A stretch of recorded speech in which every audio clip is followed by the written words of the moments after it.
Taking a look here at the lineups, of course, and I think we're going to be taking a look first at, let's see if it's Blacklist International, but still, okay, it's going to be RRQ Akira here. It's Sagan, Takashi, Gusta Lagusta, King, and Luis here. Okay, and these are going to be the main five coming up next, going against the favorites, defending champions Blacklist, the main five as well, Haji, Edward, Oheb, Wise, as well as Oh My Venus, the queen herself. Yeah, this is definitely going to be a very intense match, but two of the matchups I think we're all excited for is first series here that it's going to be a best of 5 between these two teams as we get loaded into the draft. There's a lot on the line here. There's also a lot on the table, and how deep does that hero pool go for Akira? Most definitely, but now we are coming in to the first draft in a best of 5. Blacklist will have first pick going up against RRQ Akira. This is going to be a good one, Eterna. Yep, we're going to see Blacklist here on the blue side and RRQ Akira on the red. And already we see these bans coming through.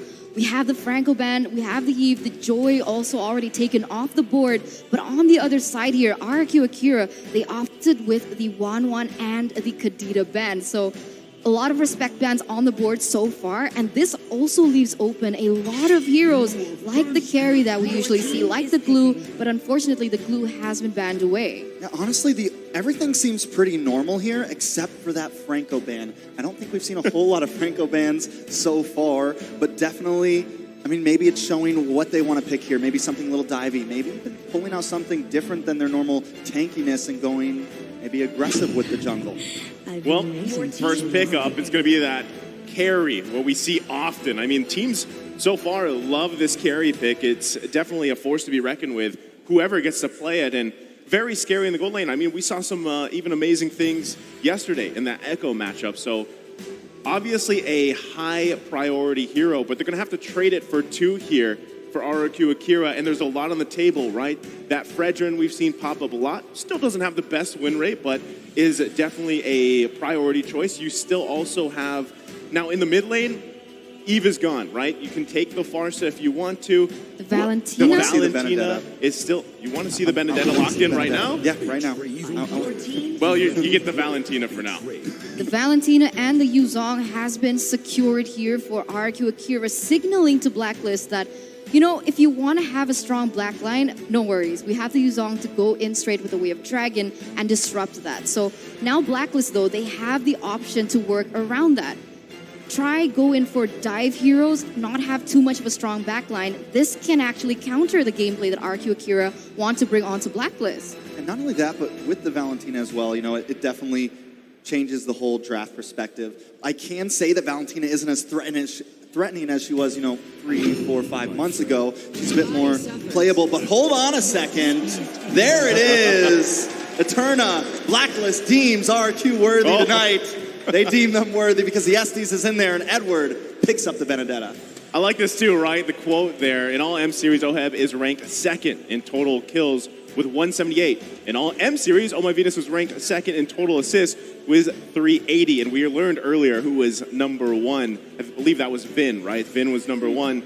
And I mean, with the Estes coming out here, the Benedetta too, this is what we saw in the comparison between the two XP laners, right? Edward and Takashi. So it's going to be a showdown. Now, the thing is that interaction, Benedetta, Yuzong, who gets the better value from it throughout the game, that comes down to the players, right? That's what's so exciting about these XP laners. Depends on the pilot, 100%. It depends on the pilot. But look at this, RRQ Akira, they secured their next hero, and that is going to be the Hayabusa for King himself. So coming into the second phase of the drafts, because the Estes has already been picked up, I wouldn't predict, I wouldn't assume that there would be something like a Kufr ban coming in from Blacklist, but RRQ Akira, they're trying to limit that EXP lane because of the Benedetta that still can be flexed, right? The Fredrin is going to be taken out, and there are still a lot of options on the board, but Trex, what do you think Blacklist might be banning away? Maybe the Atlas going against the Estes? I think maybe really banning into the gold lane, possibly. Trying to limit down Gusta Lagusta could be a possibility. We do still have the Benedetta open. They want to try to give Oheb as good as a game as possible here. We know how strong that carry can carry, right? Now, on the other side, it does seem like Akira maybe wants to focus into Wise here, and they want to maybe limit some of those bulkier heroes in the jungle, especially since they already locked in, you know, the Hayabusa, a bit more of a squishy, someone that can possibly be bullied if that's what Blacklist wants to bring. But it does seem like they're going to ban out that Cho, target Louise here, so maybe switch gears, forget the gold lane. We trust Oheb no matter who they pick. We're going to try to limit down Louise, and we do know Louise can make some big plays happen. I like this because part of me is wondering, right? You notice this second phase of the draft is going much slower. And something that I'm wondering is, yeah, what do you lock in the jungle for Wise, right? Now, it wouldn't be crazy if Benedetta even appeared in the jungle, but so far, if you want to run with a utility jungler here for Wise, it is possible. And at the same time, you got to keep in mind, you're going to be going against the Hayabusa, right? So does that end up being the assassin matchup? Do they decide to opt for the utility jungle, be a little more tanky, provide yourself the peel, that durability? Because you already know, with Yuzong's across from you, plus the Hayabusa, they're going to be everywhere. They're going to be shooting for the back line, like you mentioned, Eterna.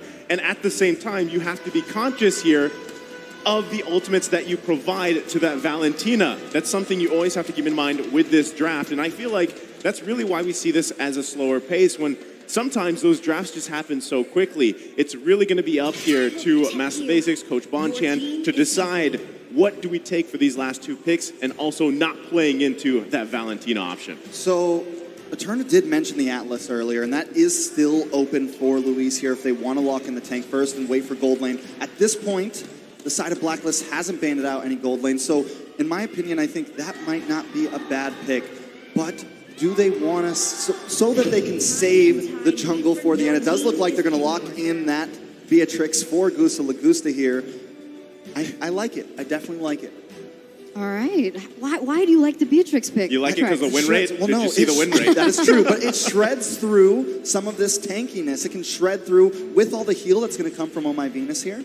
It's going to be able to possibly get through that. And if Wise does pick, you know, a signature tanky role for the jungle, they already have an answer locked in, and they do, in turn, bring in that Barats. Oh, this is a strong front line, right? Typical Blacklist. Typical Blacklist.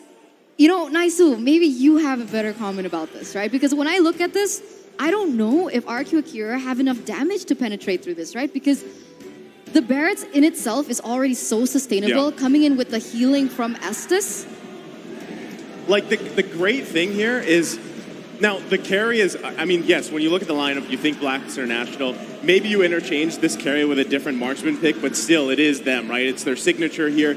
I think what this is going to actually do for RRQ Akira, aside from really limiting these options for Rome, for Luis, is now you have to force yourself to build against all that sustain and, of course, the tankiness. But you guys called this earlier. The Atlas comes out here for the last pick for RRQ Akira. That was all Eterna who called that pick. It's typical, right? When you see an Estes, you know that the opponent is going to clump up as 5. So how can you take them down as a whole? The thing that Blacklist did was take out Lolita, which makes sense, right? Because Luis loves the Lolita. He hasn't picked up the Atlas before, so they're playing into that. But now, RRQ Akira, they're taking a risk here. They're picking up the Atlas, and every time I see an Atlas pop up on screen, I feel the hype, and I'm so excited to see how exactly they can actually pull this off. Most definitely now, the coaches have walked off the stage. The crowd is ready. I think everyone around the world right now is ready for this. Now, Naisu, how you feeling about that draft? I like it, man. And I mean, we're going to be jumping right in here to game number 1 between Blacklist International and RRQ Akira. Who's going to make first blood? It's up to both of these teams for a strong start. I mean, first up, look at how many purifies that Blacklist has, right? That's got to be 3. We'll see it in just a moment, but this shows that Blacklist, they are going to respect the potential that RRQ Akira has with the Atlas last pick coming through. We have the Purify on Haji, on Oh My Venus, as well as Oheb. So it's not going to be as easy for RRQ Akira now, as they are going to have to calculate on all these spells and their timers. Oh, right now, already the focus on the top side is first blood for Haji under a minute in. Yeah, Edward already claiming some dominance in that top side, but honestly, Blacklist did work that into it. We have to watch out for Haji, though, with the rotation of this Farza early on, using that wings by wings. They're going to be trying to make ganks quick. They're going to be trying to make ganks very, very fast, and how that affects RRQ Brazil is, since they have King on this Hayabusa, you want to kind of play aggressive early on, and if Blacklist can slow them down in that, if they can take an early on lead, it's going to be a very rough game for them. It's going to be tough. I completely agree with you here. You can already feel the pressure that has been built by Blacklist here even earlier on. And whenever Blacklist wants to go in, since RRQ Brazil, they're a little bit more reliant on that level 4, the rotation doesn't seem to be as fast, and therefore they're drawing into the tempo that Blacklist initially wants. And here you go, Haji, once again into the top side. Yeah, he was up there. Takashi looks like he got a couple shots, and he's going to go ahead and recall for now.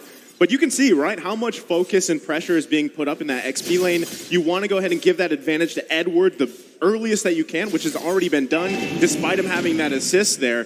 And yes, Haji grabbing that first blood. Mystery Shop, going to be able to build those burst items that he needs, probably that Clock of Destiny here, and scale. But it looks like RRQ setting their eyes on Oheb here on the bottom side. Shadow Kill going to come out. Turtle is secured, though. Still looking for the kill. The Flicker committed. And they grab the kill, but they trade the Turtle. Not a terrible trade, honestly. I'm almost on the brink of believing that if you can get that trade, the gold lane for the Turtle, it almost evens out, right? Especially because they need Gusta Lagusta to be ahead right now. And Oheb, you don't want him to just farm for free. I think a big win condition for RRQ Brazil here is going to be get onto Oheb, slow him down as much as possible, and make sure that Gusta Lagusta can get these items in. And speaking of items, we had a little bit of a start there. Did start to see a little bit of penetration coming in for Gusta Lagusta. Yeah, I think Gusta Lagusta is going to focus on building that BOD next. So a really heavy as well as expensive item, but it is going to give that power spike that we usually see Beatrix have.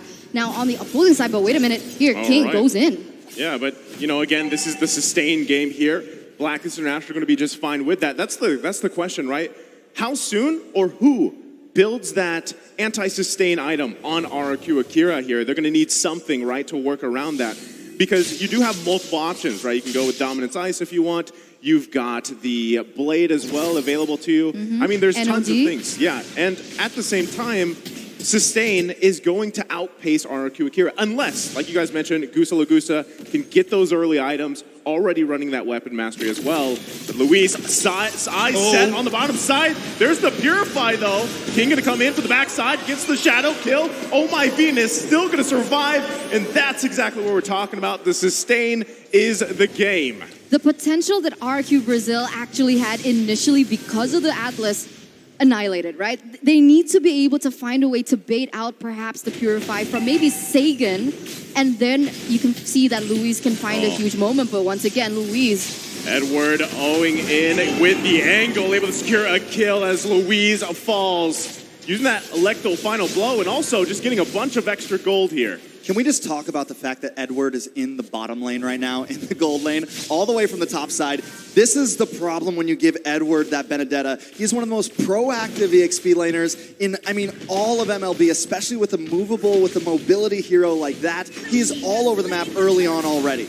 I mean, look at the pressure he's already putting there. Takashi, though, Black Dragon form going to come out. It's King that falls. They're still going to be going, though. Haji now focusing on Luis. He's in trouble. Almost didn't even need to get eaten up by Wise as he falls as well. And now it's Gusta Lagusta on the run here. 4 members of Blacklist International going to get cut off by Agent Zero. Grabbing another kill here, going to the hands of Haji.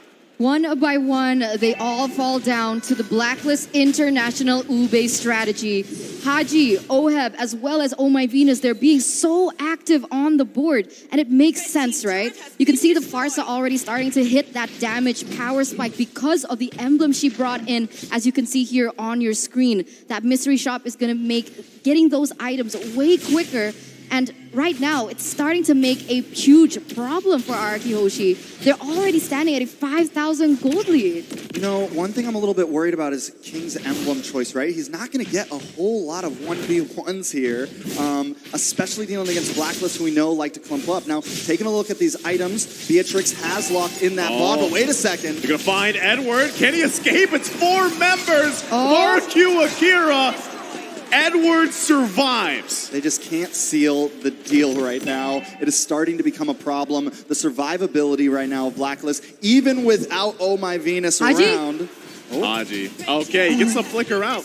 As you were saying, Trex. Nothing too major there, but at this point, Blacklist is just controlling the map. I always like to refer to them as more of a rubber band team, but when they do get that advantage early on, it is just trouble for the enemy team because they bring some of these late game heroes like Barat. So if they can get a gold lead on you, like 6K right now, it's just so hard to come back from. It's hard, but the one thing that I noticed is because Blacklist, they're rotating as 5 most of the time, maybe 3-1 split. Edward goes in a separate lane. They need to still be aware of those side lanes, right? Because previously we saw that RRQ Brazil was able to push that bottom side a little bit, get a little bit of chunk from that tower, and maybe that's how they can work around it. I do like the fact that Brazil did not try to contest that turtle, right? They know the deficit they're in right now, and I think at this point their only option is to not force fights. Blacklist, I don't think, is going to make any mistakes at all, honestly. And as we're now seeing on the screen, Oh My Venus picked Estes 57 times with 46 wins. That is an 86% win rate. Wise. Takashi, just like that, they're going to go ahead and grab it and the turret here. This is the discipline of Blacklist International. They also have that massive lead, like you guys were mentioning. And yeah, going back to it, that's an 80% win rate on the Estes here. That It's huge. definitely It's huge. very, very and insane. it's not something that we're concerned about. Like, we're not surprised because that is Venus's power hero. And at the moment, this is looking just like a clean-cut, well-executed game for Blacklist right now, giving no room for RRQ Akira to breathe at all. I mean, they're taking all the jungles away. They're taking all the buffs away. And the Hayabusa, he needs this buff. It's so difficult for him to play anything on the board, realizing once again, like we mentioned, the high and dry.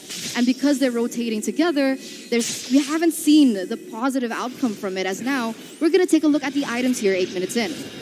Well, I mean, item-wise, it's looking good for Blacklist International. 8K gold lead, like we mentioned, 8 minutes in. Again, it's only been 8 minutes, right? And it's tough. It's a tough situation to be in if you're RRQ Akira here because are you in a position to actually contest the first lord of the game? Probably not. Should you let it go? Now, that's up to them. It's better because you don't have to get wiped out. As you see, Wise using the Daytona's welcome, not going to get fatal linked at all. You know, so much pressure was on Luis in this game from the very start. We called the Alice pick. He did end up picking it, but right now, with 3 Purifies on the board, Wise with the Daytona's welcome that is pretty much a Purify in itself. I mean, there's just nothing that RRQ Brazil can do right now to make the play happen. It is just spelling trouble all over, and I don't really see a way they can come back. It's brutal at this point, right? I mean, you can see the only thing that they can do is try and utilize the high mobility of the Hayabusa. Try split the map. Try push those side lanes. Try and bait Blacklist from going to the opposite side of the map. But even then, it does still feel like Blacklist is already onto this. And so they're responding accordingly with Edward. I mean, here's the question, right? Most people that have been watching Blacklist International for a while now know that when the Estes is locked in by Oh My Venus, they're going to go to what they're known for, the Ube strat, ultimate bonding experience. Who's usually the hero that counters that? Well, Atlas is a great choice, but when you can't actually utilize that ultimate, the fatal links, because there's also, 3 Purifies, make it 4 technically with Wise on the Barretts, it's really hard to work around that when you don't have the damage for even follow-ups if it's a mishap. So as you can see already, RRQ Akira are going to lose the mid lane here. Actually, they're holding on to it a little bit, but Oheb decides to take it down anyway, even with the Lord taken out. And RRQ Akira trying to hold on a little bit longer into this game. It's 10 minutes in. Does Blacklist International go for this bottom side inhibitor? We also have King just clearing up on the top side. The rest of the team defending in the base. You can already see the poke here from Blacklist International. Luis might be looking for an initiation. Gets the fatal links off, but gets punished right away as Luis falls. Takashi going to go in, though. King to follow. Gusta Lagusta getting the shutdown, but Saigon has to flicker out. Gets taken out with a double from Moab. And this could very well be it for game number 1. As the minions push into the mid side of Blacklist International, looking to end it before the 11-minute mark. Can RRQ Akira hold on? And it looks like they do for a little bit longer. I mean, I don't know how much longer. Blacklist are playing extremely aggressive. They know they don't even need to play super disciplined. They can take what they want right here, taking another look at these items. Wait a second, Brazil trying to possibly push out. That's sustained though. Wise, Daytona's welcome, gonna get eaten up right away. King falls here in the mid lane. Another punish. Just RRQ Akira has no entrance. Whether it's in the front, whether they're looking from the side angles, the back with Yuzong, it just does not work right now. Yeah, it just seems like there is not an answer for them. It might be time to start thinking about game 2. I think the only possibility here, like if I really want to play the devil's advocate, is try to get them to use those purifies with either the Atlas or Takashi on this Yuzong, try to bait out those purifies, and then whoever baited them, the next big CC needs to come in and get them. But that is asking a lot, especially the way Blacklist are playing this. And once either of them goes in, Oheb is so farmed already. He's the second highest gold. No, he's got the second highest damage on the board as we speak. Once they go in, he is shredding them down. It's hard. It's difficult. I completely agree with you. I would try and bait with Sagan on the Valentina, perhaps with a big play, but even then, it's not possible. They can't look for pickoffs either, and every time King looks for a split push, you see him being taken off the board and giving Blacklist a bigger lead than they already have. And up until this point here, Luis goes for something here. Ooh. Let's see what they can do. But another Purify. There you go, Purify. Right, that seems to always be the answer. Hachi going to get to half health, healed up right away. Saigon, though, going in, not going to be able to get anything as he falls. Hachi to grab the kill. Lord here, 1/4 health. Who's going to be able to grab it? It's Oheb with the killing spree. King goes in, can't out-retry Wise. Trying to run away from his life, goes back. No! He goes back and gets taken out. 3 fall for RRQ Akira. The way they were waiting at the shadows. He tries to go back. He sees them all there. He's like, nope, I'm back. And then he's right back at the rest of the team. There was no escape for King there. This could be the end for Blacklist. It's not looking good whatsoever, as once again, Blacklist going to be pushing this mid lane. Well, they're going in. Luis, one more effort here. Wise going to eat him up. Lord still being worked on. The Crystal half health. They might just lock it in. Edward finally goes down, though. RRQ Akira still holding on. Feathered Airstrike going to come out, too, but they're pushing it in. A couple hits away, and it's Blacklist International taking first blood. Blacklist International going to be leading the series here with a 1-0, and now the ball is in RRQ Akira's court. Will they be able to go back into the game with a level head, seeing as that was quite a one-sided game? You know, here's the thing about drafting against Blacklist is you've been playing all these games against other teams who are playing in the current meta, and you just don't expect to have to ban out a Barats or have to ban out an Estes. I know it's Blacklist, but still, those picks can still catch a team off guard. And I think with that, Blacklist was able to secure that game 1. And right now, the fans are going crazy. Blacklist looking ready as ever for game 2. Jan, to deny that highlight that RRQ Akira could have brought to that game, but hopefully here coming into the drafts, maybe they'll swap sides. Well, we will be coming into the draft, and we will see. RRQ Akira will have the choice on which side they want to take, first or second pick. I'm kind of excited to see myself, and it does seem they want to stay where they were last game, and the bans are already coming in. Kadita. Did they swap? Yeah, they went with the blue side this time. Now, I mean, given that situation, you still have to decide, like, what is the hero worth prioritizing here? Because we know we're going to give up 2 of those quality hero picks for Blacklist International. And, you know, honestly, at this point, maybe just, and some people argue that the Benedetta wasn't the thing that won the game here, right? So do you leave it open? Do you grab it possibly for Takashi maybe this time? Same thing. Do you leave the Estes open because you had such a hard time working around that sustain train from Blacklist International the previous game? But this is what I mentioned, right? If you want to target ban Venus, how do you you do that, yeah, right? It's hard. Venus's hero pool is insane. You ban out the Estes, you get the Matilda. You ban the Matilda, you get the Estes. But here we see that RRQ Akira, they're going to start the respect ban here. So they don't want to take it themselves, even though they have first pick. But they also don't want that to fall into the hands of Blacklist. Most definitely, there are still a lot of things open on the board. You still have the Glue, you still have the Kaja, you still have a lot of options to go. Now, I feel like when you're first pick, first ban, I like target bans, right? Because you leave some things open for yourself, but you don't want to leave too much open because we know Blacklist can answer back with 2 of their own. Now, I would argue honestly that yes, the Mastermind did come a bit into the draft last game, but it was also some of the shot calling during game, taking that early pick to make sure Edward could be proactive on the map in the EXP lane. And it just seemed like every time RRQ tried to make a tempo of their own going into the gold lane, trying to make ganks, they could not succeed. Now, RRQ does have first pick here. First pick, this is a very weighted decision, right? Because like you guys are mentioning here, I mean, even looking at the first phase of bans, they're kind of focused more towards, mid lane and of course Edward. But we see RRQ Akira locking the Glue here, who's, I feel like has been up in the air so far for the M series, right? So that's the thing, you're going to trade over the carry, and I would have actually loved to see RRQ Akira possibly pick up that carry, right? We see how valuable it is, and the Eve was open. So Blacklist International taking that. Oh, but we do have a quote here from Bonchan. Interestingly enough, they are still in their prime, I believe. If the 5 of them are still playing, they can break any code.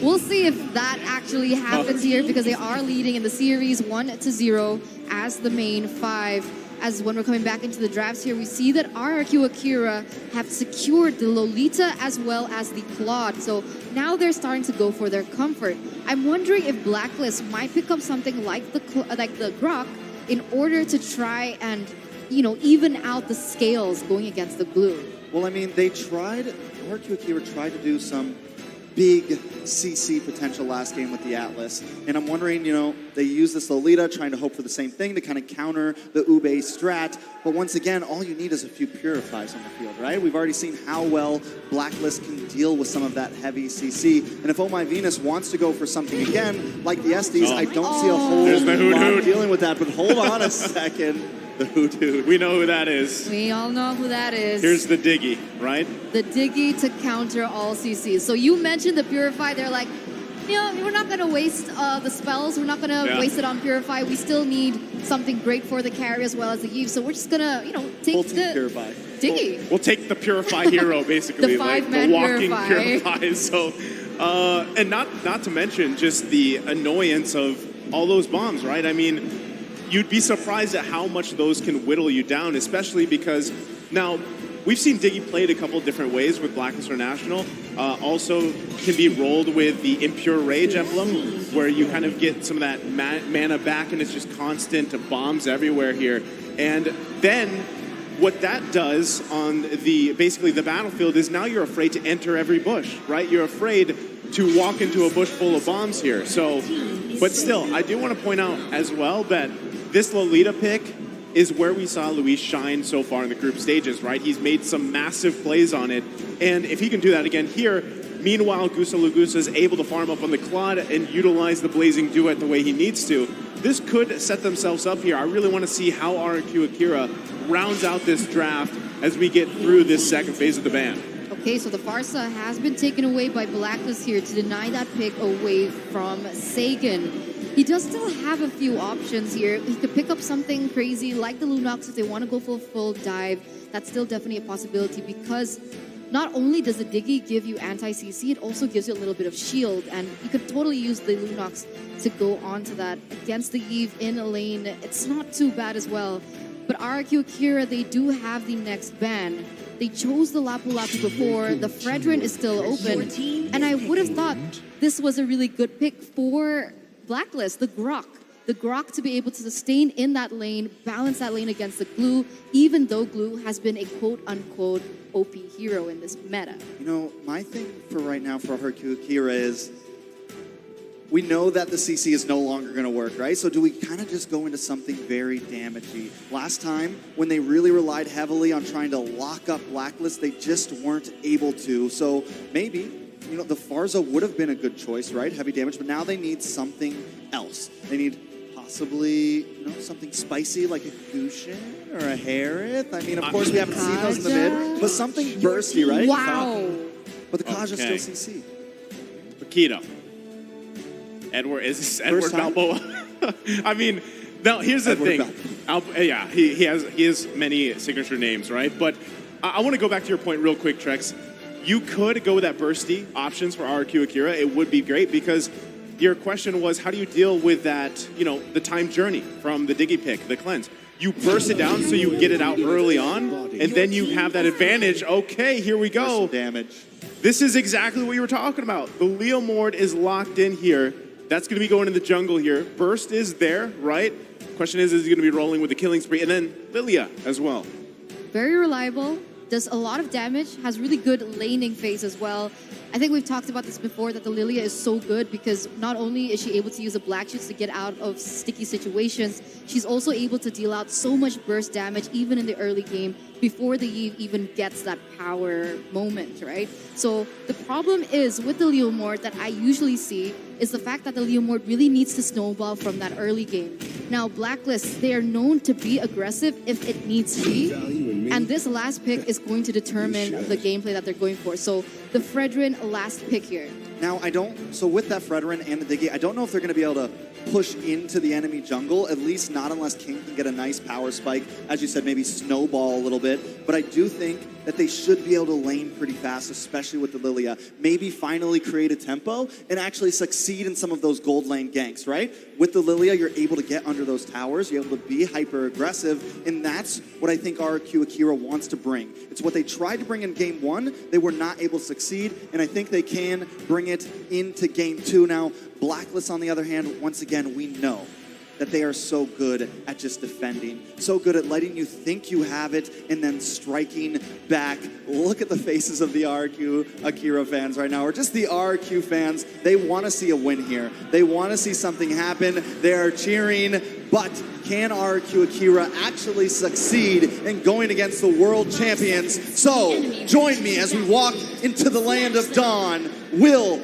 the Western Warriors from Brazil be able to take a game back against Blacklist, or will they succeed in taking this and making it 2-0?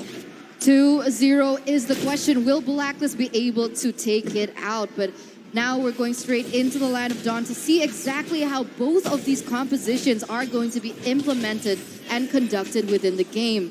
First and foremost, no Purifies coming in from Blacklist. They already do have that Diggy with the time journey, so they are going for their respective spells. And like you mentioned here, King on the Leomord is on that killing spree. So expect that they are going to try and push the tempo here in the early game. You know, what I like to see here from Brazil is that they're already kind of being aggressive. Luis, he checked that blue buff immediately, made sure to give his team some vision. He's already being proactive, and we see them already, Lilia, move up into that EXP lane to try to pressure onto Edward. This is what they need to bring, but they also need to be careful with it. Well, right now, King's got to get an early kill here if he can. Doesn't have the level 4 just yet. Oh My Venus going to be the focus.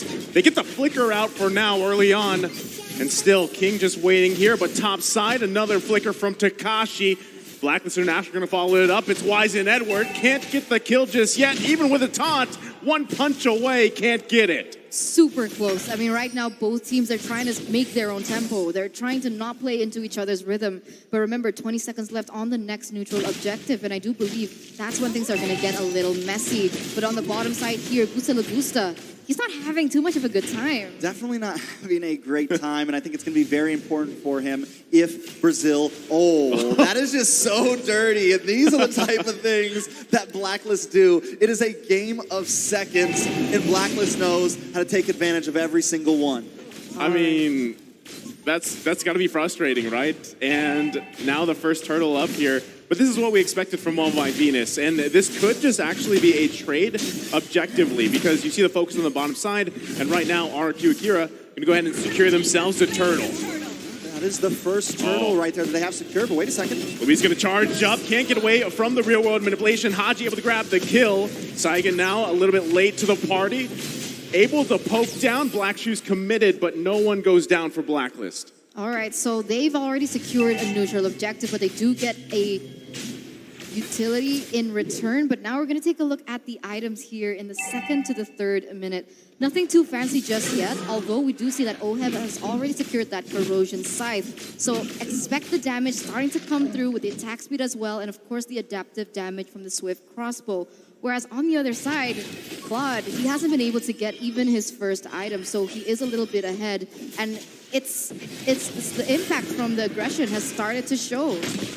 Oh, that's tough, right? King looking for these kills early on is something that he really needs, especially on this Leomord pick. If he's able to get those with the killing spree, the burst damage will be there. But you can see, Blacklist International knows that. They disengage right away. They have the information. King doesn't have the ultimate currently.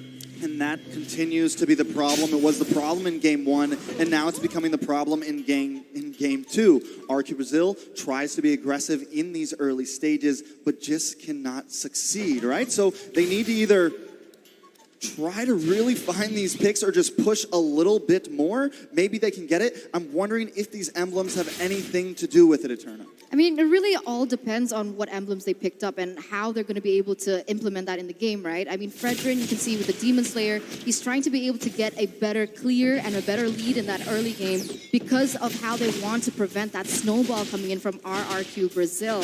So right now, we can see that it's not been as successful, so Blacklist's plan has been working. But remember that Blacklist, they weren't as dependent on level 4 as RRQ Brazil.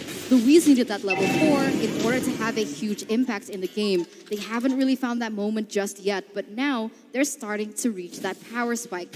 We'll see if they're going to be able to implement that game properly now as we are entering that 4th minute. Man, oh man, I feel so bad for Gusta Lagusta right now. They're just continuing to harass him, having such a tough time. One thing we can say is Takashi doing a little bit well, but it does seem like we're going to have a brawl down in the turtle pit. Turtle going to be at half health here. Wise trying to get in position for the retreat. Takashi trying to zone him out with split.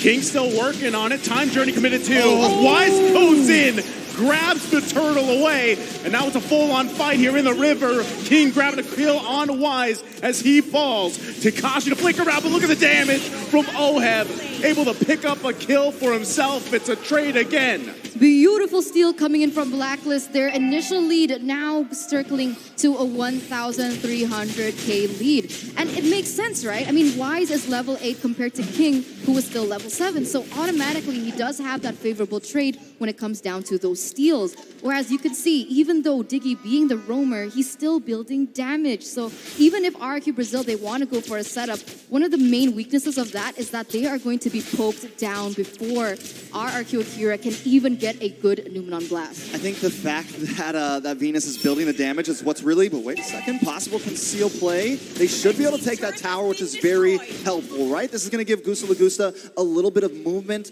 around the map, and it's actually the first big win for RRQ Brazil at the 5-minute mark of the game. Yes, they are behind in gold, but at least they're still claiming some things on the map now. Gusta Lagusta, #1 highest in average turret damage and #1 average in hero damage. Well, again, Blacklist International going to retreat here. Numenon Blast not going to connect. Time Journey committed, though. Takashi getting poked a little bit, but this seems to be the trend. All the ultimates thrown at Blacklist International, and they just pop the Time Journey. They disengage from there. What's going on, right? I mean, oh man, like Louise with the Numenon Blast, it usually hits and it usually creates a big moment, but why is it that up until this moment, even if the Time Journey doesn't get popped off, it doesn't seem we've seen that impact yet? Most definitely. I mean, we definitely haven't seen a huge impact, but I will say that the gold lead isn't escaping from RRQ Brazil right now, and there is still some definite opportunity, and because I think they have some of the damage, and Blacklist isn't like forcing it in like last game. They're not so far ahead, but maybe that can change with this turtle. Well, there's going to be fighting for it again. Numenon Blast not going to connect. It's King that takes out Wise and grabs the turtle as they find another kill. It's Oh My Venus that falls. The double kill from King. The snowball has started. Finally, in game 2, Brazil is taking a lead here. Well, at least it is middled out. We can't quite say it's a snowball, but with King being 3-0 and 0, that is big. Yeah, it's on the right foot, right? That's what we want to see coming in from RRQ Brazil. You're right, maybe the snowballing hasn't really, it's not there just yet. I mean, we're already in the 7th minute and the lead is near to 0, but they're going in the right direction. Right now, we're going to see exactly how this pans out as, I don't know, what do you think about Edward on the Paquito? I mean, we haven't seen the Paquito so far, even from the group stages, but he seems to be able to have an impact. I mean, this is normally around the time that Paquito really pops off, right? He's got that first item, almost second item locked in. The damage should be there, but when you're up against Saigen, who's got this Lilia, right? There's not a whole lot you can do against those black shoes. And taking a look at some of these items, he does have that Bloodlust Axe locked in. And instead of going for like the Hunter Strike or something with a bit more of a punch, he picks up the Dominance Ice instead. And I think that could be why we're not getting too much.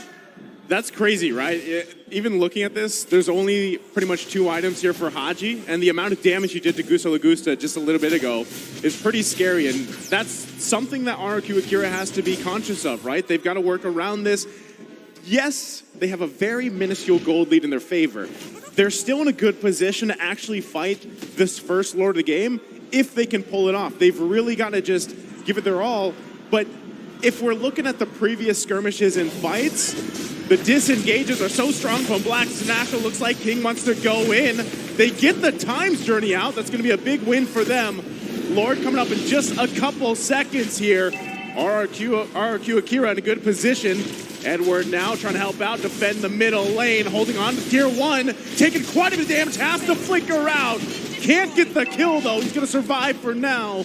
Lord is out now up. Does RRQ Akira actually decide to focus on it? They still hold on to the tier 1 at the top. Yeah, Edward was forced to retreat at this point, and that means that RRQ Brazil, they're going to have the better setup in the Lord unless they try and prolong and look for a better way to go about this. You can see, Nunam Blast. He goes in with the flicker, finds Wise here. They don't have the follow-up damage. Saigen goes down from Haji. It's a missed call here. RRQ Akira now down 1 member. Yeah, Blacklist International not going to focus just yet. Saigen getting a little bit caught off guard. Yes, they have the lead, but they still need to keep it tight against a team like Blacklist. But still, I mean, it's only a 200 gold lead, but we got to look at the map right now. Brazil holding a huge lead in territory, taking away 4 towers already from Blacklist, but now we do see some action in the Lord Pit. Takashi gonna get all the ultimates. There's the Time Journey too. He's gonna fall. Lord's still gonna be up though. Luis gonna go in, giving the call to go. King now on the focus here for Edward. Nuna Blast to land. It's Gusta Lugusa that goes down. Into the wheel log manipulation they go. Another member zoned out here from Haji. He's on the killing spree. The 3-for-2 trade. And that's not a good trade for RRQ Brazil. I don't know what's going on, but every time they go in for this team fights, it doesn't seem like they're synchronized, right? They're going down 1 by 1, and that's exactly how Blacklist wants you to play. And in return, the early lead that they already had in their grasp has now been shaken back onto Blacklist as the gold is as equal as ever. And right now, it's going to be even more difficult, even though that Gusta Lagusta has started to reach that power spike, right? We see the golden staff coming through. The attack speed is going to start to show with the DH as well. He's going to be able to chunk members like Edward as well as Wise, who is prioritizing these sustained items. Yeah, I think that's the thing that we were all sleeping on, right? OHEB. And when OHEB gets to just farm for free, it becomes a problem, especially when it's a carry. And in these fights, as long as Blacklist can make them last a little bit, OHEB is going to continue to melt down everybody. Not to mention, he's got that Wind of Nature, but... they're going to go into the mid lane. Takashi, they get the flicker out and the Times Journey from Oh My Venus. He's going to flicker himself. Gusta Lagusa still waiting around the Lord Pit here. They're going to disengage. Look again at the ultimates committed. Blacklist International playing that disciplined game now as they get in position to contest the Lord here. Takashi goes in with the split. It's going to be looking for OHEB. Can he grab him back? Saigen goes down again. Edward off-cam kill here. Newman Blast finding Wise. Oh My Venus, a fall. They find another kill here. OHEB going coming down to King again with a double kill. Just when it looks like Brazil is pushed back, they do come in for themselves, but wait a second. They're still going to be going 2-on-2 on the top side. Here comes Takashi as well. King falls. Haji now joining the party, pushing him back with rear world manipulation. Takashi still on the hunt, gets the kill, punishing Wise, looking for another. Does he have enough? It's Edward Balboa. Immortality going to pop the split spit as well. As he escapes, Takashi stays alive. Takashi, the Astro Thunder, definitely doing a wonderful job right now. Just when the game seems to be out of grasp, Takashi helps picks up these pieces. King did a wonderful job as well, though he did fall there. But I gotta say right now, I'm feeling like this match could go either way. I mean, it is tie in the gold. Brazil does hold a small lead. How you feeling about this, Eterna? Honestly, King has been doing wonders as well, right? Because he's been able to dish out that initial damage. Even though he has been taken down twice, he is still able to set that momentum for RRQ Brazil to start rolling, right? He opens up, he initiates, and he allows that damage coming in from Gusta Lagusta to be more impactful. Now, both teams are going to start centering around the next neutral objective, which is this enhanced Lord. Who will have the better setup, realizing that RRQ Brazil, they have a lot more CC to play with? You know, one thing I want to point out, this glue, right? We were wondering about a possible answer, and I feel like the glue, though they're not going to be able to get it every single time, is kind of that cause disruption in the back line without relying on CC. So let's see if they can pull something off here. Well, they're going to battle out here for the Lord as they both poke away. Already getting the black shoes out from Saigon. Conceal play coming out from King. They're going to call it off. They know they're down. The disadvantage here, Edward, though, doing work, cutting the wave, trying his best. And it's just so hard for RRQ Akira to decide if they should go for this or not. Seems like they're scared. And the one thing that I noticed is that Wise is actually a level below King, which was previously reversed. So somehow King starts to go on top. And maybe perhaps Blacklist realizes this, and therefore they don't want to fully commit onto it because they know that they are going to lose that retry battle. But Edward here in the backside. I mean, the way Edward does this, and this is what I mean by proactiveness, but hold on. Oh, they're going to be going again. Here it is. Wise quite low here. Haji looking for a setup. Oh my Venus with the time's journey out. Edward in the backside, focusing on King. Can't get it. Has to get out of dodge himself with the up here on Takashi. Looking for Wise. Gusta Lagusta with the follow-up, but now he gets caught here. Able to survive as well. And still, no one able to secure this Lord as everybody unleashing here in the river. Edward still waiting patiently. Who wants to go for this? Also, RRQ Akira holding on to their tier 1 turret. I mean, honestly, I got to give that to Edward right there. He's just playing such a great game. Had a bit of a slow start, but now he is definitely coming in. Even though the Retribution is taken out, along with Wise from Blacklist, Brazil still plays it safe. They don't want to force this. They know who they're up against here. It is not going to be easy, but still, definitely one of the greatest games I've watched tonight. It's amazing to see. Like, initially, it felt so one-sided in that first game, but coming to the second game, you can see that RRQ Brazil, they're really putting up a fight. And once again, they're going to start this Lord up. Gusta Lagusta already dealing so much damage. Right now, Wise isn't in the vicinity, but they're looking to. Conceal play going to come out here. They already get the time's journey. Takashi going to the backside. Lord going to be worked on. Wise goes in, takes the Lord, still survives on top of it. King gonna fall here. Oheb grabbing a kill himself. It's 2 down for RRQ Akira. And man, did that look smooth from Wise. You know, I gotta say, the walk of the Fredorin just matches the play style of Blacklist so well. He walks in, he takes the Lord, and not only that, but they take 2 players with them.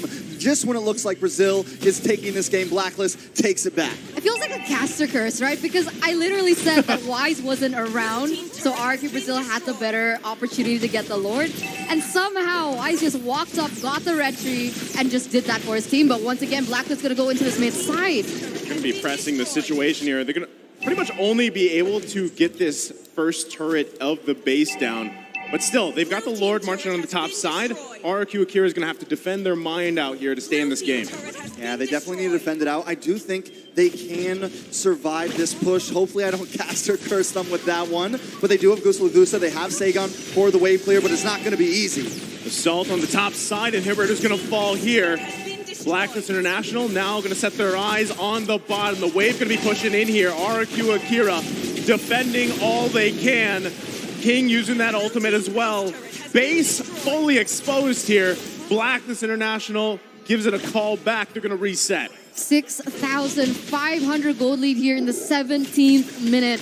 This has got to be one of the longest games so far. It usually goes in the group stage 14-13, but the trend is here coming to the knockouts that these games get so much closer, and so the games get so much longer as well. If we take a look at the players' goal, we see that Edward and Oheb are actually the ones to lead it out, even though King got so much gold in the early game, that mid game, where he, wait a minute here in the mid side. Takashi gonna get shredded down by Oheb. Gusa goes in with the blazing duet. No one going down just yet. The flicker comes out. Real world manipulation on top of it. Wise still alive here. King now trying to run for the hills. Can't get away as Oh My Venus grabs a kill, and it's Takashi. Flicker in from Haji. Can't get the kill either. And RRQ Akira holding on for dear life. Blacklist International now into the base, full force of 5 members. It's only 4 for RRQ Akira.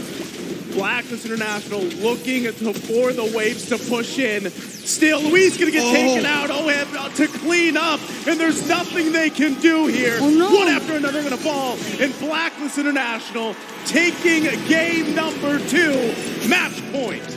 That is very, very sad for Brazil. I do have to say, though, it was a valiant effort.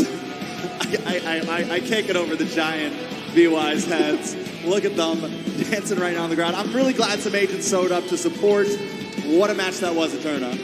At the end, it was just so clean. I don't really know what to say. I mean, right now, all the pressure is definitely for RRQ Akira.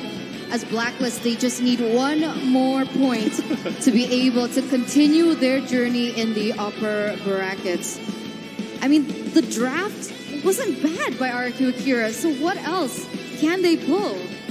You know, I'm glad that you pointed it out, because honestly, that was a good game for them.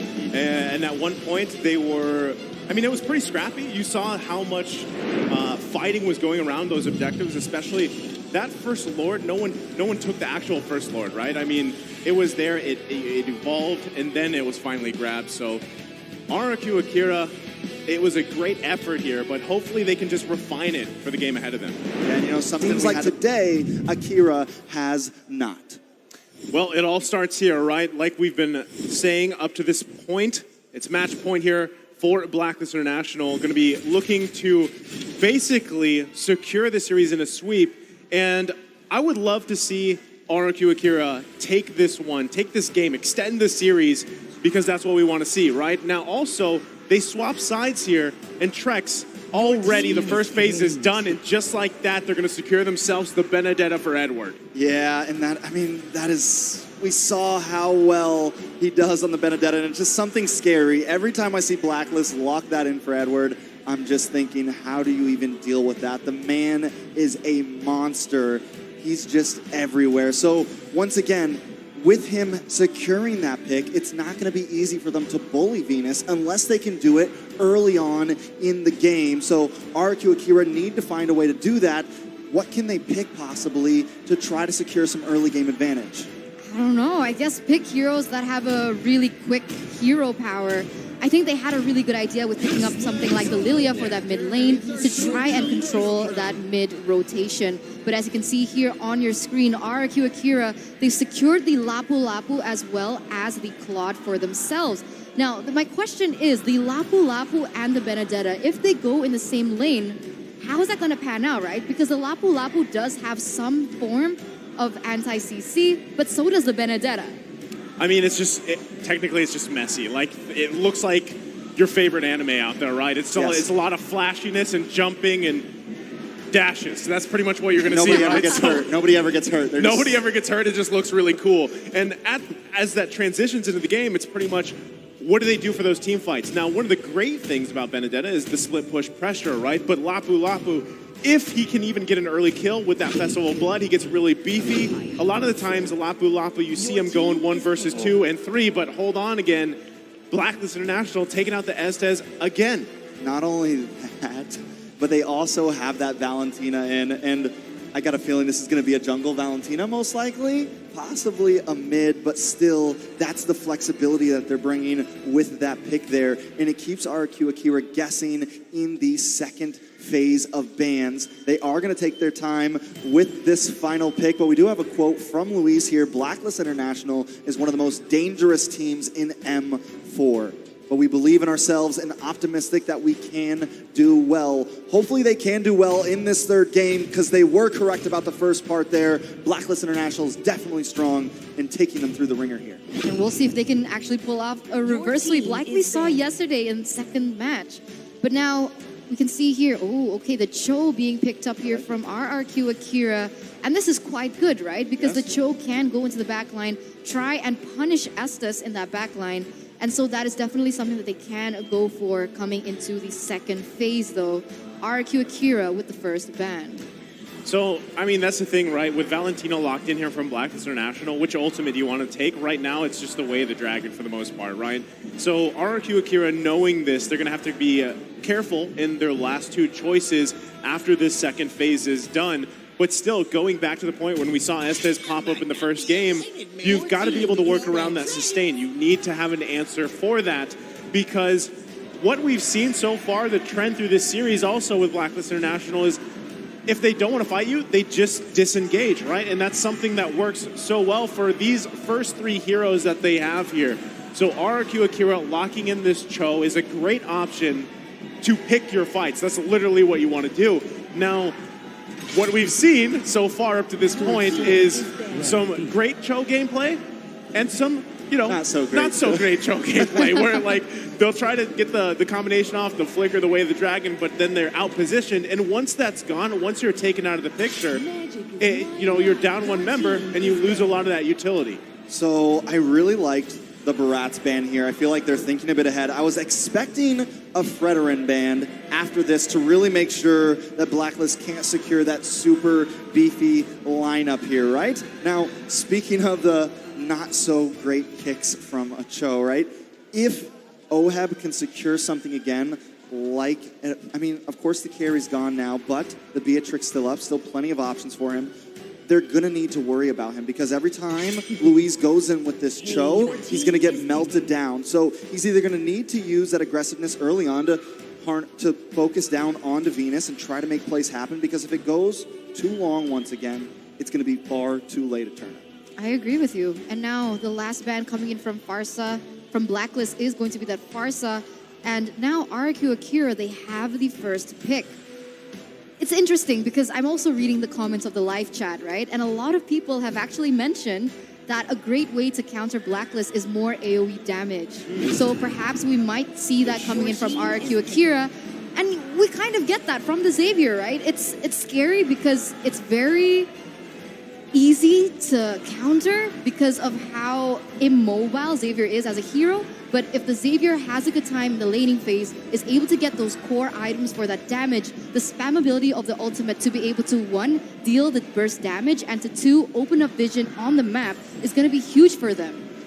I like that you pointed out there, right? Because I know there's a lot of highly ranked people watching the M series here. Oh yeah, the best. And all the pros. And that's the thing though, right? Yes, AoE is a great thing, but if it's just healed back up and you pretty much used all your AoE, then you know that. Well, if you have, yeah, you have the Xavier, but also like you still need to be able to follow up on that when it's healed back up.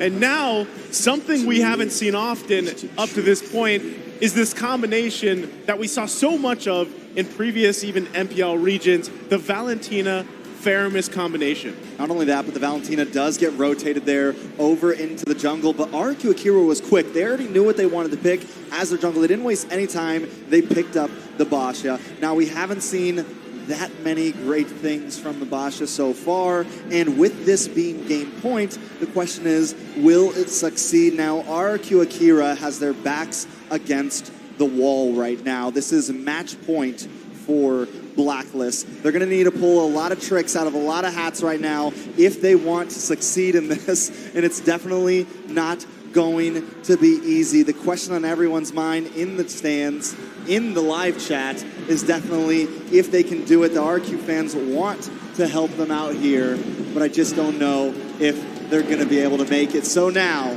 as we go into the land of Dawn. Blacklist trying to secure match point against RRQ Akira. RRQ Akira trying to defend and maybe take this to a game 4 or 5. Eterna, can they do it? That's the question. The odds are stacked against them this time. And even looking at the drafts, Blacklist have drafted themselves in a way that they are so sustainable, right? They have the AoE healing coming in from Oh My Venus, as well as, wait a second here, Sagan gonna get caught really low. And this is scary, right? Because we need the Xavier to be able to scale with the Clock of Destiny and the Lightning Truncheon as well. And if that doesn't happen, I'm doubting if RRQ Akira have enough damage to penetrate through the healing coming in from Oh My Venus, as well as that extra HP from the Faramis. Yeah, already Blacklist being very aggressive. And it's almost surprising because you see the Estes and you expect there not to be too much, but they're just so good. They have so much faith in Oh My Venus that they're willing to just push forward and get as much damage in that mid lane as possible. Now, Edward and Takashi also having this faded anime battle, as Naisu predicted. Definitely very entertaining, but possible action up in the top side. Naisu, how do you feel about that matchup?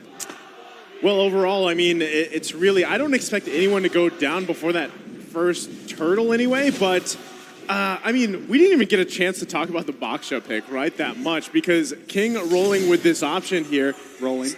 Literally, pun intended. The thing is we haven't seen Baksha too much, but it's still a great utility tank jungler here. But already, you know, Luis doesn't have that Way of the Dragon, but should be able to get out just fine.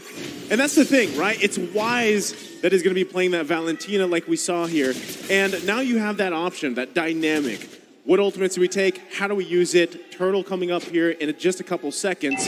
Let's see how this all plays out here. We'll see exactly how this pans out. Remember, RRQ Brazil, they need Sagan to get that level 4, which he hasn't, but Takashi here already. Oh, they're gonna crash down on Wise. They already get the Cult Altar out here, but it's a first blood for Takashi. Able to secure himself the first one. Now Edward gonna be the focus. Has to get back to the turret. And this could be the first turtle going in the hands of RRQ Akira. Oh My Venus there, trying to get some vision available, but look at the first! Takashi comes in, able to grab another. A very, very nice start for RRQ Brazil. I was a little bit worried, but it seems like they have come online at 2 minutes and 40 seconds. If they can hold this together, then maybe they could take this to a possible win. But remember, they started last game strong. Now, with some of these items, how are you feeling about it, Eterna? Nothing just too fancy just yet. We're not at that point where anyone has built that first item, but you can see that the Baxia is going to have a huge impact in that early game, right? He's going towards a lot of items that are going to be able to make him more sustainable in his team fights. But talking about team fights, Luis goes in. Luis able to take down Oh My Venus, and now they're going to be focusing on Haji here. He's trying to get out, had to use that Purify as well. Purifies out of it and lives to fight another day. So right there with the Basha, we are starting to see with that Tortoise Poisons, with that ultimate. I love the name of that ultimate, by the way. It's a way to kind of counter the Estes because of that constant DPS damage over time without relying on the CC that they try to do in game 1. So once again, RRQ Brazil finding answers elsewhere on the map. Another big difference now with this game and last game is they had a bit of a lead in aggression early on, but they didn't have much of a gold lead. This time, Brazil not only leading in kills and map control, but also holding a decent gold lead in the game. Another thing about the Baxia is that he's so mobile, right? He can go on every point of the map really quickly, and that's why we're seeing that they're leading in that rotation. And right now you can see even him, he's trying to penetrate into the jungle of Blacklist, trying to pressure out Wise here, who is kind of falling far behind here. Wise still level 6 as compared to King, who is level 7. I mean, he's doing a great job, right? King knows the lead that he has, knows the mobility advantage that he has as well, and he's playing around that. That's exactly what RRQ Akira needs to do here. This is the refined version, or at least playstyle that they went with, and that they're executing really well. Couldn't convert into another objective take for them, but you can already see Blacklist International trying to get in position here for this second turtle of the game. And now it's going to be pulled out. Still, there's King. I was waiting for him to roll up here. Finds Haji, forces him back. Takashi quite low. Bravest fighter in. Luis, though, with the Way of the Dragon. Oh My Venus has to pop the heal. Able to survive a little bit longer, but it's going to be the turtle secured for Gusta Lagusta. And in the mid lane, still going at it, looking for Haji. Sagan falls, but he gets punished as well. 2 down for Blacklist International. That is a good trade, though. I mean, 2 for 1, plus the turtle in the hands of Brazil here. I think they were listening to you, Eterna, because they have been focusing hard on Venus. In literally the first few minutes, 2 kills on a Venus. This is going to slow them down so much. And Blacklist, for the first time in 3 games, fallen behind. Oh, but right now we're taking a look at the items here in the 5th minute. We see that Claude already built up his DHS, but Luis, man, oh man. As aggressive as he can be at the moment, and you just saw OHEB secure that BOD. So DHS versus BOD, it seems like OHEB has actually reached that power spike a little bit earlier, since of course Gusta La Gusta is still waiting on that golden staff, which means when they go in for 5v5, Blacklist might have the better upper hand if they play the team fight a little bit better and try shut down Luis from taking out Oh My Venus in the backline. Yeah, I think this is the first time we've really seen Luis feel comfortable while playing along with Takashi, right? At least in the knockout stage. Both of them just having fun with this. Not only that, another big thing to point out, that gold lane tower is gone. And this is exactly what Gusta La Gusta wants. The only downfall, the only worry I have on my mind for Brazil right now is once again, no kills on OHEB. And I'm pretty sure he's already got that bod locked in. He's got the boots locked in. He's going to start dealing some damage if he gets involved into these fights, which look at him already into the mid lane. Look at here on the bottom side, Edward using an electro final blow to get out of there. But, you know, Takashi's doing work here for RRQ Akira. It's 3K gold lead at this point in the game, at almost the 7-minute mark. Next turtle is going to be up here in just a second, and RRQ Akira is in a great position to contest it as they focus on Oh My Venus. Donning like to miss just barely here by an edge, and now it's Edward going in. There's the Colt Ulcer to respond. The kick comes out. Nobody going down just yet. RRQ Akira running. It's Saigon that falls under the turret. Oh man, with 1 member down, now Blacklist, they're going to have the upper hand when it comes down to this neutral objective take. They're going to get that turtle for free, and they're going to be able to push the limits a bit more. RRQ Brazil, though, they're still leading, but look at how aggressive they start to go in that top side. Gusta La Gusta forced to retreat as of right now, as in the bottom side. Wow, Takashi and Edward still going out of here on the bottom side, holding on to that turret, half health here. The enemy battle continues. Takashi looking to get in position, just going to focus on the turret. Can't get it though as the last minion goes down there, so still a back and forth. But Blacklist International lessening the gold lead from RRQ Akira. Yeah, all it took was a second, and this is what Blacklist is known for, the rubber band right around that mid-game power spike. Now it seems like the sustainability is coming in check. I mean, you have the Estes, plus you have the Sparamies, and as we saw earlier, RRQ Brazil brought out all the guns. They brought out everything they could in that mid-lane skirmish and just didn't put a dent into Blacklist. I'm wondering if it has anything to do with these items. I mean, to be honest, RRQ Brazil, they really need this Claude to start popping off, because if we take a look at that gold gap, it's quite evident, right? He is trying to get that cross corrosion sight with the Swift crossbow, but I'm wondering if it's going to pop up fast enough and if the damage is going to be enough, because once again, I'm still doubting. I mean, I'm still very concerned of how sustainable Blacklist is going to be, especially now that we see that RRQ Brazil, they haven't had any chance to pick up an anti-regen item. I mean, but Brazil is still being proactive on the map right now, still being aggressive. They've taken another tower in the gold side, and Blacklist, on the other hand, has only taken 1 from Brazil. Now, Turtle is going to be, no, Lord will be up in just very soon. So if Brazil can possibly secure this next major huge objective, it could help some secure this mid-game, but it's definitely not going to be easy. The gold has led up a little bit in the hands of Brazil. Now, I'm feeling good about it. I'm hoping Brazil can bring us to another game, but it's definitely not going to be easy. Yeah, I mean, they're in a good position here, and that's why they're going to go ahead and start up the Lord Dance. Wise holding on to that Way of the Dragon here. I don't think anyone's going to commit just yet here, but on the bottom side, it looks like OHEB was going to be the focus, but already, look at that. The damage is there. Gusta La Gusta going to have to go back here, and still, it's a little bit of a dicey situation for RRQ Akira, and at this point, they have been putting pressure around the map, opening it up for themselves, but I don't think they're still in a comfortable position to actually fight this Lord just off the bat. They've got to still handle the sustain coming out. Yes, you have the boxer, you have the passive for you, But it's going to be up to Luis here as he goes in with a conceal, looking for the bottom side. Can't get Haji, though. They are chunked quite low.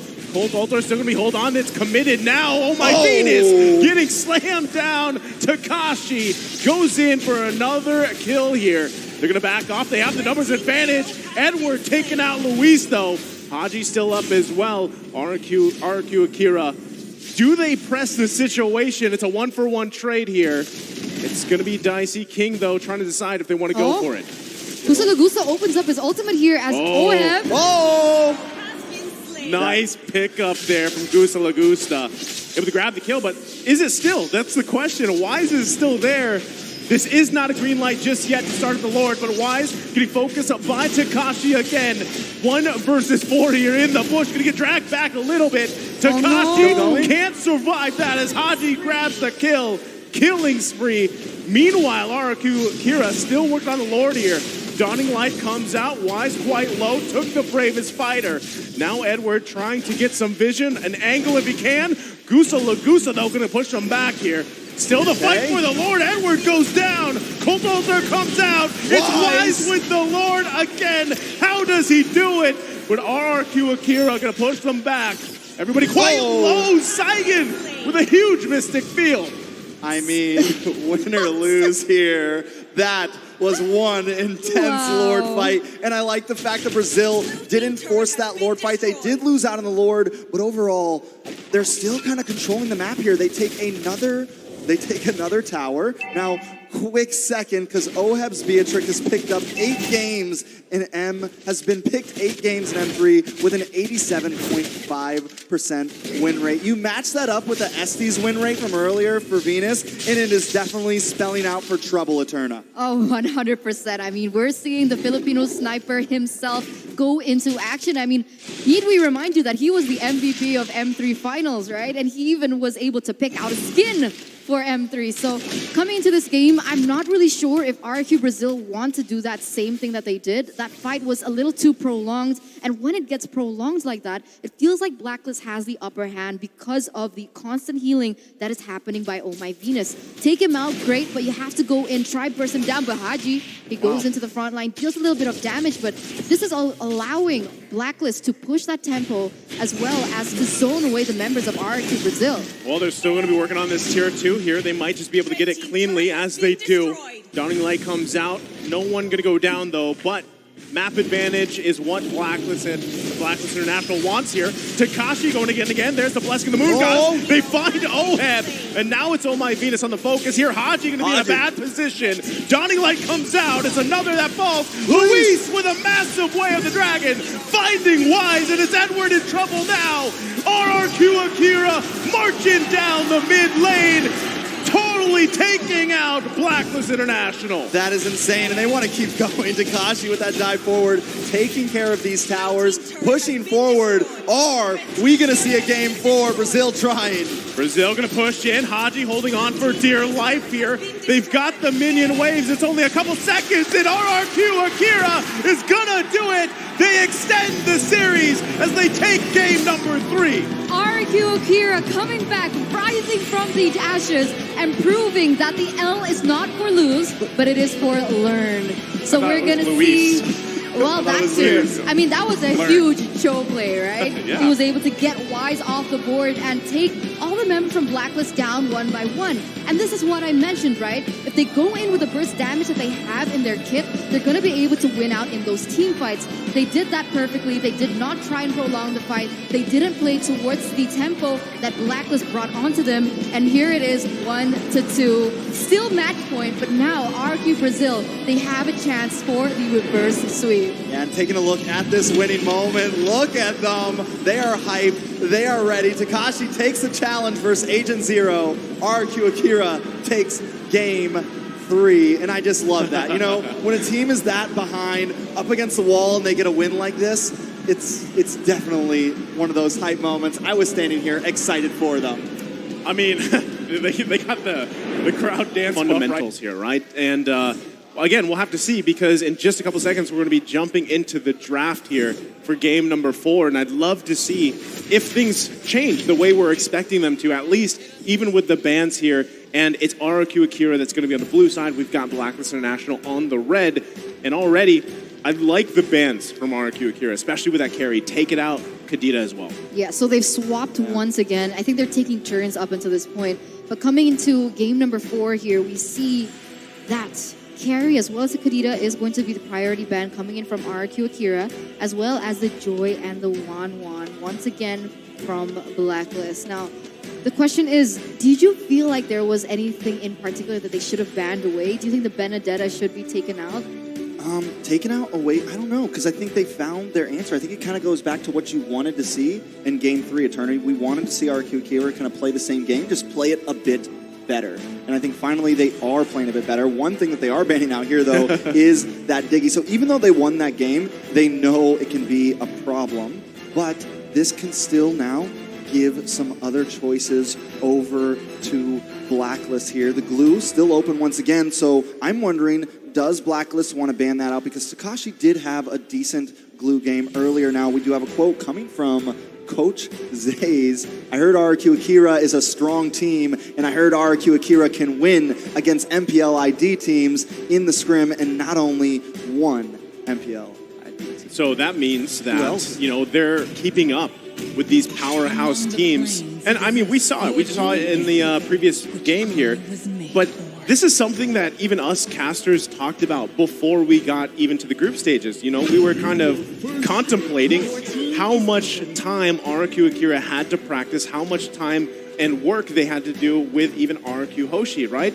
And honestly, from game to game, there are games where it evidently shows here. And you got to remember, they're playing against these powerhouse teams, and so far, they've actually been doing a pretty good job. Now, first pick is going to be that glue. You're right, the glue is going to be picked up first. Very prio here in this tournament, and I'd like to add on to your point. I think all casters, we have a briefing, we have a group study discussion, and one of the things that we did talk about was the fact that RRQ Akira, yes, they had a lot of coaching time with RRQ, but also the fact that they were a kind of pseudo blacklist. Yeah. And it kind of just dawned on me that they're finally going against the team that they looked so much up to. But going back into the drafting phase here, we see that the Benedetta once again going to be picked up from Blacklist as well as the Farsa. So now they're really switching things up, right? They have the utility coming in from the Farsa, the burst damage as well as the mobility in that middle lane. And in this current meta, that mid lane presence has been so important. And this is something that they can rely on and to take away what RRQ Akira brought to them in that previous game. Yeah, I think it was game 1 where Haji had the Farsa as well, and there was just some of that early game aggression rotating up. They got the pick onto Takashi in literally like the first minute or 2 of the game, so if they want to try to play a similar style here, Akira's going to have to watch out for that, but Saigen is going to be locking in that Xavier once again, and Louise on the Cho, so trying to keep it similar to last game and possibly run the same thing back. If it ain't broke, don't fix it, right? They're going to go with the same situation, at least with these two heroes here for now, and see if it works. And there you go, across the board. That's the Eztez locked in again. So I'm wondering if we see a Baksha ban here. Like if they just want to go ahead and take that out because of the way that the passive works. Also, like we were talking about in the previous game where, you know, the fact that you can just roam around so quickly, you can literally roll around and you have that presence is something to worry about here. So we'll see if they leave it open or not, because honestly, the way that it was played from King the previous game was outstanding. As well as a free dominance ice. Yep. Basically, right? That's what the Boxia had to offer in that game. But I don't think Blacklist agrees with you in the sense that if it ain't broke, don't fix it. I mean, they're still picking up the Estes. We didn't see too much of an impact that the Estes had, but that could be primarily because of how shut down Venus was. Now, this is a risky pick, the Farsa as well as the Estes, into a Cho game where we saw Luis just really pop off, and he's so good at that targeting that these two heroes, these two people are going to be the main targets for RRQ Akira to take down first. But now, coming into the second phase of the drafts, we can see that the Claude is going to be the choice of ban for Blacklist. They want to eliminate that AoE presence and that damage to go into that backside. Yes, AoE. And from RRQ Akira, they want to start limiting Wise's hero. The Barrett's gone. I couldn't agree with you more. I think the AoE damage is just a little bit too much with not only the Claude, but also the Xavier on the field. So Blacklist showing some respect to some of those picks. Now, I'm wondering what this last ban is going to be from them. They did not go for the Basha, so that is still open. They decide to ban out the Ling. I got a feeling we may see the Fair Maze ban here, because even though they beat it, it was still a problem, and now they don't have as much AoE damage. So that could be a possible ban from them. Man, I'm wondering too, like with the last ban here from RRQ Akira, what they want to play in the jungle here, because, you know, options for, at least from what we've seen from King, is do they want to lean towards the more bursty, even assassin jungle that we've seen here? Do we possibly see another Leomord? Or who else is left open? Hayabusa, that's picked a lot here. But honestly, I think you're better off picking something more along the lines of utility. But there you go. Oheb going to be locked in here, or Beatrix going to be locked in here for That is actually I'm so Oheb. used to seeing. No, you're right. That's yeah, he the is Filipino literally sniper. the human Beatrix. Yep. You're right. Locks it in. That's That was the same issue, remember, at MSC? MSC. The Cho, Kufra, and Chakno. Yes. But yeah, the Beatrix is going to be picked up for Oheb. And I was wondering, right, seeing as RRQ Akira, they're relying heavily on the Xavier in the backline. Would it be crazy for Blacklist to pick up a Yuzong in the jungle for Wise? But before we get into that, we're going to see the last two picks to round out the drafts that RRQ Akira want to bring to the table. And once again, the Baxia, like you guys actually predicted before, as well as the Irithel. So they're relying on that extra movement speed as well from the Irithel, and they're trying to run them down. Maybe go in for Heavy dive, Heavy right? dive, Yeah, heavy right. dive composition for sure. And this is kind of what they did last time. He's going to rely heavily on Louise getting some of these picks and on Takashi disrupting that back line. The only problem I'm worried about is Oheb up against Gusta Lagusta here. Personally, I am just not the biggest Irithil fan. I like it against the 1-1, but even then, 1-1 can sometimes get the advantage. So I'm a little iffy about it, but we do see as a final lock in there, that is the Akai. I'm guessing it's going to be in the jungle. How do you feel about it, Isu? I think Akai is probably your best choice here because you needed that utility. You're going against a Baksha again. And so now you're going to see these two junglers pretty much just taking the Demon Slayer emblems and fighting for objectives, right? That's kind of going to be the trend here for this game number 4 ahead of us. But also still, yeah, you have a lot of burst potential. You have the sustain.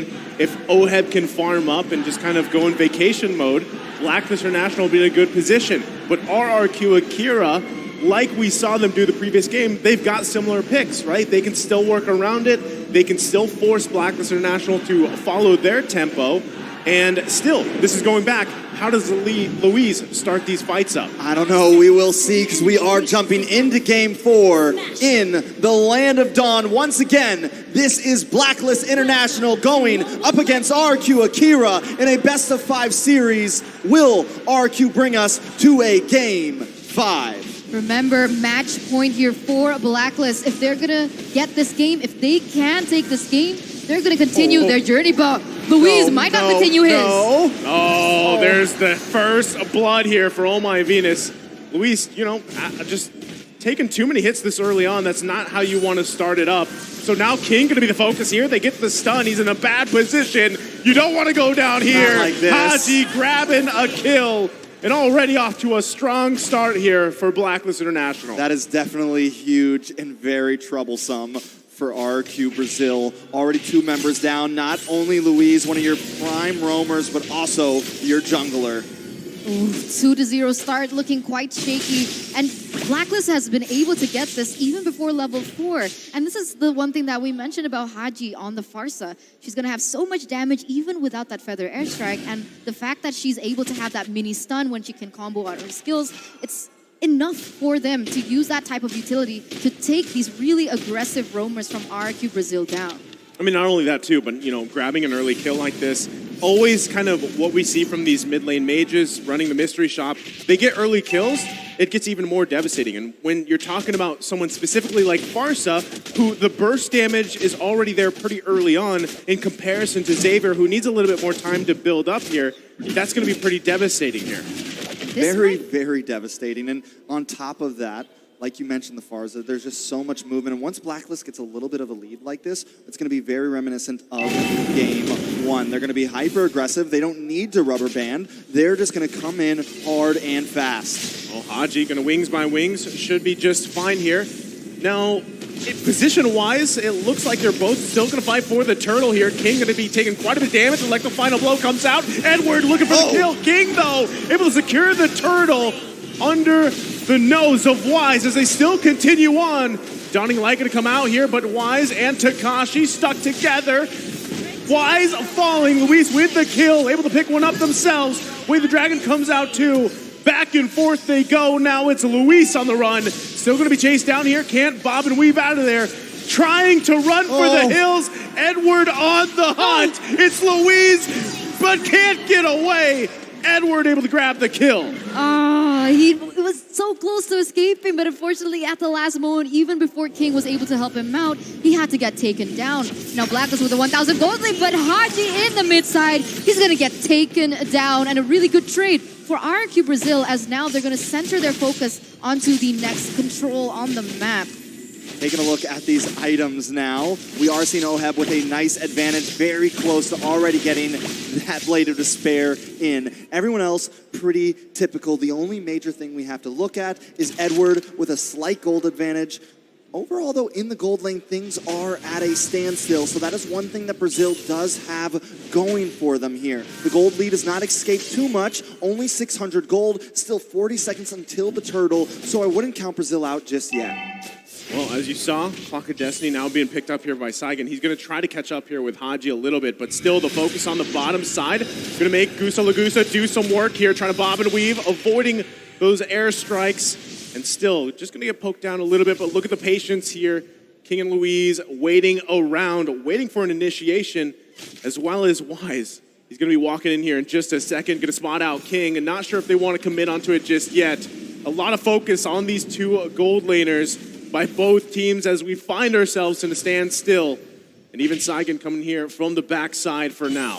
What I do notice is that Blacklist, they need to be careful because they don't exactly have a strong initiator, whereas RRQ, they have Louise, but once again, Feather Airstrike going to be popped off just to deal a little bit more damage, to have a little bit more clear, as well as to zone the members of RRQ Brazil away, but was it too quick?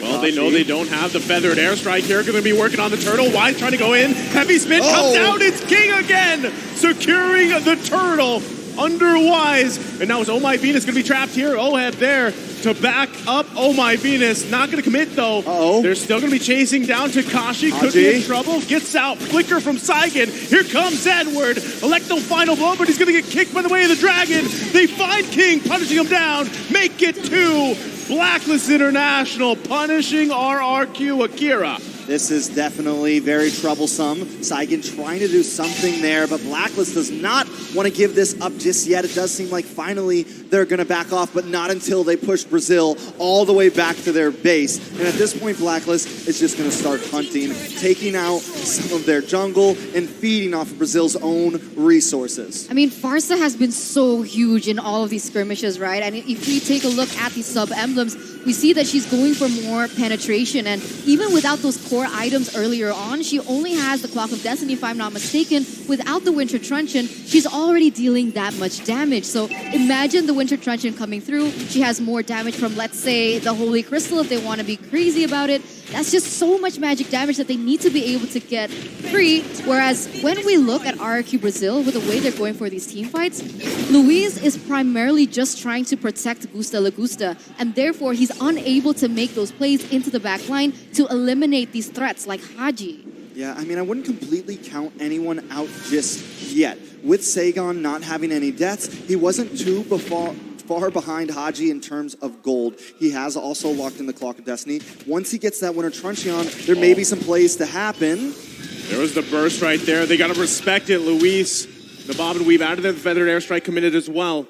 You can already see, though, like some of the damage, especially from Gusa Lagusa, is building up here. Once he gets that Berserker's Fury, if he doesn't have it yet, it will be there. And then again, Electro Flash with that sprint is crucial here on the Irithil pick. Conceal play going to come out. Luis on the hunt, flickers in. Oheb able to dodge it, but King also going to miss. They're going to find Haji. He wings by wings out. And now it's Blacklist International on the hunt here. Still, RRQ Akira going to back off. Edward there, though, in the bush. Wise working on the turtle for now. RRQ Akira, this is going to be very tough to fight. Saigon still waiting for that dawning light to be available. The Takashi goes in here. Now the turtle's still going to be worked on. Everything being committed. Wise with a heavy spin. Able to secure the turtle. Pushing everybody back. Takashi, though, deep into enemy territory. Can he get away from this one? It's 4 members of Blacklist International, and you can't get away from that, Takashi. Definitely cannot get away with that. The thunder has been quelled as Blacklist rolls forward on this match. I gotta say right now, it is definitely an intense game 4. The only thing that Brazil has going for them, and I was about to say it, but now it's not true, was they were even in towers. But at this point, Blacklist is coming in strong. Luis, Luis, that is a misstep on his part, as that was 3 members. Now King trying to come up with a cutoff here, but still going to be the same situation. There's just too much sustain, not enough damage from Saigon just yet. 5,000 gold lead for Blacklist here in the 8th minute, and they're trying to push the tempo even worse. And here you go, Takashi. He's gonna get pinned. Gets pinned down, heavy spin, able to pick up another kill here. And Blacklist International furthering their lead in this game 4. It's so difficult, right? Because so far, like I've mentioned before, I do realize that Blacklist, they don't have a hard initiator. So they are relying heavily on Haji for these initiates. And it's working so well. And for the moment, and for the most part, RRQ Brazil, they haven't been able to even build that magic resist. We do see the cloak coming through for Luis, but it hasn't reached that point. Okay, there you go. The Athena shield finally being built, and he's the only person who can try and negate that much damage coming in from Blacklist. And the fact that he's only built it here in the 8th minute, 9th minute, it's no concern that Blacklist has been able to dominate this much already early on. Yeah, and I mean, the big problem is the fact that he's just getting to hold on a second. Okay, Wise though, gonna use the heavy spin. Luis gonna get locked down here. Gonna be a kill going over to Oheb as they find one from RRQ Akira. They're still going around though. Wise gotta be careful. They're gonna back off. Feathered Airstrike to follow up. Forcing out everything. And RRQ Akira now down 1 member. Lord in the taking for Blacklist International. That is definitely bad. And before the downfall of Brazil interrupted me, what I was going to say was, the fact that they're just getting defense against Haji is definitely troublesome, because now, as we're into the 10-minute mark, we have Oheb to worry about, who has gotten a lot of items, and now King in trouble. Yeah, there's no way you can get out of there. King was trying to get the opportunity to go for that retry still if he could. I mean, that happened, you know, we saw that happen to the Turtles, but by this point, Blacklist International are not going to let that happen. Definitely not going to have to let that happen. But Brazil wants to keep on fighting. They find Edward there. Oh, Edward, you can't escape that one. Gusa Lagusa able to pick up a kill. Feathered Airstrike coming down. He's going to sprint out of there. Now Wise committing the heavy spin, looking for a cutoff. Finds Gusa Lagusa. One hit away, going to be able to survive. And now it's King going in. Wise could be in trouble here, but the damage from Oheb is too much. Takashi now going to be out of position, has to flicker out, still chased to the base, and just another hit away. Oheb just showing those guns and now focusing on the tier 2. Lord already marching down there in the top side as Blacklist, even though they lost a member there, they are going to be able to still put that pressure in the mid as they're looking for more. Inhibitor turrets not taken down just yet, so for the moment, RRQ Brazil, they're still staying relevant in the game, although they are losing at 7,000 gold deficit. It seems like Blacklist have not found the means to be able to really penetrate through. You know, Takashi right now is literally hanging on for dear life with his team. I mean, literally hanging on to every member of Blacklist, trying to just buy Brazil some time right now. Every time he goes in that back line, he is surviving a little bit longer. We saw him get caught up one time, but now, hold on. Oh, no. Coming down, look at the burst damage. Oheb picking up a kill. King going to be out of position a little bit here. He was waiting for the moment that they could find anything. Gusa Lagusa, is he going to be stopped? He's able to survive a little bit longer. Still RRQ Akira trying to hold on, but again, Oheb has the damage. 6-0-2 on that iconic hero of his, and they might be pressing the situation even further. Focusing on the top side, going to go ahead and grab this inhibitor turret.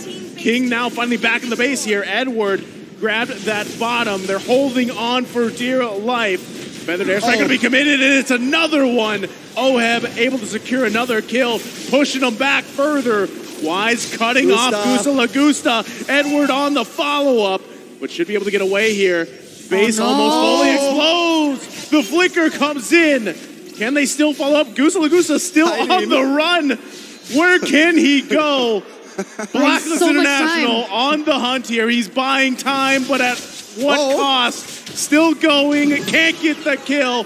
Haji to clean up. Definitely a valiant effort, though, and at least he pulls Blacklist away from the base, and he does buy time, in fact, but just enough time for the Lord to be back on the map into the hands of Blacklist. But I gotta say, right, that was genius, because if he didn't pull that, they would have ended that game. But RRQ Brazil, with that play from Gusta Lagusta, they're going to be able to prolong and try and recalibrate themselves, recalibrate their mentality of what exactly type of gameplay that they want to go for here, even though Blacklist is going to be able to get this next Enhanced Lord.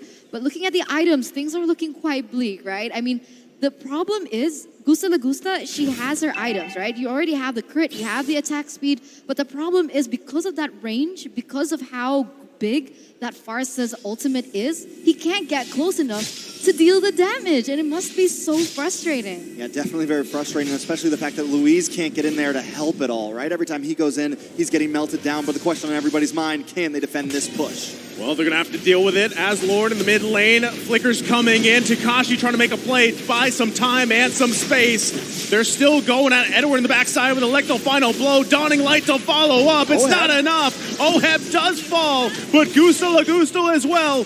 Both gold laners are down. Still the action ensues as Haji grabs a double. Takashi once again all alone here. Now Edward trying to push in the waves. Takashi trying to buy time. 3 versus 1 in the jungle. They just can't get this guy off of him. And Edward looking to end the game. Electro final blow comes out. Feathered airstrike. Look at the time. Takashi finally falls. And Blacklist International one step closer to making history as they take the series. What are the Brazilian kings to the queen herself? Blacklist International with a stellar performance. They have sent RRQ Akira crawling back down to the lower brackets. Definitely back to the lower bracket. I've liked to said it before, but it doesn't feel like a comeback bracket right now. But it still was a valiant effort by RRQ Akira. But tonight, Blacklist reigns supreme on the stage, putting on a great and stellar performance. Man, Takashi was doing work on that glue as much as he could, but I mean, little by little, that gold lead just got out of hand. I mean, RRQ Akira held on for as long as they could, but one after another, again, they didn't get to set their tempo. They didn't get to set the pace that they wanted to, and Blacklist International is just a team that really will punish that. So, again, good try here for RRQ Akira, but the defending champions able to prevail.